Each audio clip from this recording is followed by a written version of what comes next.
मुंबई के बांद्रा से आज बुलडोजर एक्शन की ऐसी तस्वीरें सामने आईं जहां मस्जिद पर कार्रवाई शुरू हुई और कुछ ही देर में माहौल हंगामे, पत्थरबाजी और लाठीचार्ज तक पहुंच गया। रेलवे की जमीन पर बने अवैध निर्माण हटाए जा रहे थे। हाईकोर्ट के आदेश पर बुलडोजर चल रहा था, लेकिन जैसे ही कार्रवाई मस्जिद तक पहुंची, मौके पर विरोध शुरू हो गया और देखते ही देखते हालात बिगड़ गए। मामला बांद्रा के गरीब नगर इलाके का है, जहां रेलवे की जमीन पर बने करीब 500 अवैध निर्माणों को हटाने की कार्रवाई चल रही है। प्रशासन का दावा है कि बांद्रा रेलवे स्टेशन के आसपास रेलवे की करीब 5000 वर्ग मीटर जमीन पर अतिक्रमण था। बार बार नोटिस दिए गए, लेकिन कब्जा नहीं हटाया गया, जिसके बाद हाईकोर्ट के आदेश पर रेलवे, आरपीएफ, मुंबई पुलिस और नगर निगम की टीम ने मिलकर बुलडोजर एक्शन शुरू किया। बताया जा रहा है कि इन अवैध निर्माणों में 2 मस्जिदें भी शामिल थीं, जो रेलवे की जमीन पर बनी हुई थीं। जैसे ही बुलडोजर कार्रवाई आगे बढ़ी, मौके पर 50 से 60 लोग इकट्ठा हो गए और विरोध करने लगे।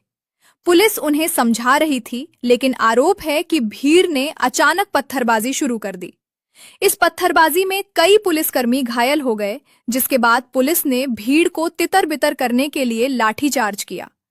सबसे बड़ी बात यह है कि मौके से भारी संख्या में पत्थर और लोगों की चप्पलें मिली हैं। पुलिस का कहना है कि पत्थरबाजी करने वालों की पहचान की जा रही है और कई लोगों को हिरासत में भी लिया जा रहा है। ताजा जानकारी के मुताबिक इलाके में 1000 से ज्यादा पुलिसकर्मी तैनात हैं और पुलिस अब पत्थरबाजों को घर घर जाकर ढूंढ रही है। लेकिन इस पूरी कार्रवाई ने एक बड़ा सवाल फिर खड़ा कर दिया है।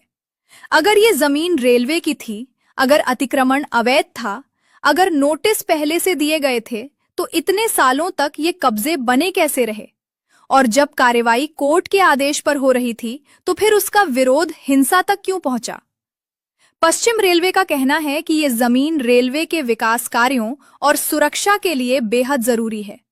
अधिकारियों का दावा है कि ऐसे अतिक्रमण रेलवे की सुरक्षा के लिए खतरा बन सकते हैं, इसलिए कार्रवाई आखिरी उपाय के तौर पर की जा रही है।